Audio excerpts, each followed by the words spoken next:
San Joan celebra su acto central con motivo del Día de las Mujeres, una gala en el Auditorio Antonio Gil de la Casa de la Cultura este sábado que contó con la actuación de Café de Fel, una performance improvisada de 3 cantautoras que mezclaron la poesía con la música jazz para contar la evolución de la mujer a través de la escritura desde un punto de vista crítico. Asimismo, se reconocieron la labor y el trabajo de 2 sanjoaneras por su dedicación a la lucha por la igualdad en cualquier ámbito.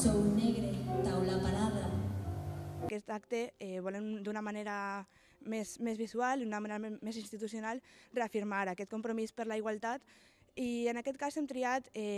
una proposta prou original, anomenada Café de Fel, que serà l'actuació que s'encarregarà de la part més visual de l'acte, ja que és una barreja entre música jazz i poesia, i pel que fa a la inclusió de les dones en aquesta disciplina.